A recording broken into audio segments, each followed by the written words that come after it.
How's it going there, YouTube? Well, I haven't had a video for quite some time. Haven't done a whole heck of a lot out in the shop lately. Well, I haven't. I mean, I guess as far as tractors goes, I got second and fourth gear working in the 99. I still got to get first, third, and reverse working. It's really kind of mid. I haven't touched the 80. The hard part is under wraps here for wintertime, of course. Got our first snowfall here this morning. But, oh, well, it is that time of year, I guess. I was going to have a video for you guys planned out, but I have not received all my mail just yet. I've got a pretty big mail call video coming up.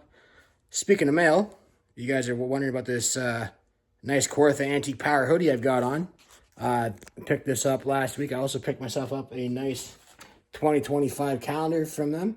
You guys can actually order these from the Kawartha Antique Power Club. They have hoodies, t-shirts, and calendars for sale if you're interested.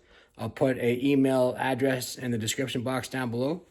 The hoodies, I believe, were $55, and the calendars were $25. So yeah, if you're interested in one of these hoodies or a calendar, go over to their website and pick one up. They do accept email money transfer. So anyway, kind of what I've got going on here. I did pick up a new set of wheels last weekend on Sunday. I didn't take a video of it or anything. I just wanted to get it done. But check this out real quick. Well, that's a little bit smaller than the big lift of the Denali, isn't it? Well, long story short here, my brother and his family picked up a new car, and they were going to trade this one in, but they weren't going to give him a whole lot for it, and they were actually going to crush it afterwards. And I mean, it's a 2014 Chevy Cruze. Nice little car, in pretty good shape, got a lot of new parts. They're only going to give him the scrap value for it. So they offered it to me for sale because I've kind of been looking for a little four-cylinder to cruise back and forth with the work and whatnot. I do travel about 120 kilometers a day for work.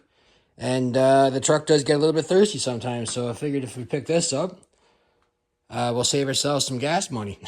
But yeah, I don't really need a truck every single day for work anyway. But it is nice to have. And of course, the truck's comfortable as heck to drive. But yeah, this is a nice little ride here for what I paid for it. I mean, I've got not a whole lot into it. I paid $1,000 for the car and touched up some body work here in the bottom, and I threw a set of pads and rotors in the front, oil change, a set of LED headlight bulbs, took it in for safety, plated. I'm in the car for almost $1,500. That's it.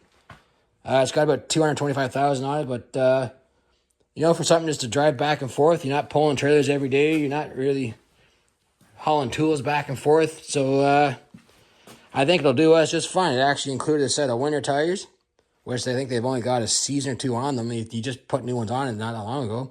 And the summer tires are actually the same deal, about a season or two old. So, I mean, the car's been looked at. It's got an almost new front end underneath of it. It's got new control arms, and like I said, I did the front brakes on it there just for a laugh. I had 2 mil left on them, so I was able to get the past safety, and we slapped those on. So, yeah, it should be a good little car to boot back and forth with, and we'll save the truck for towing and hauling. If there's anything else I got to get, and then you just take the truck. No big deal. I do actually need a little bit of work on my truck, though, which is, you know, nothing major, like another transmission or anything like that. But I need a set of front wheel bearings and an O2 sensor, which that's no big deal either. So I guess the truck is retired to tow truck duty just for now. So that's good. I mean, I'm getting a little bit of high mileage on my truck now too, so splitting the mileage with the car and the truck would be pretty good. Make it last a little bit longer, because new trucks are expensive.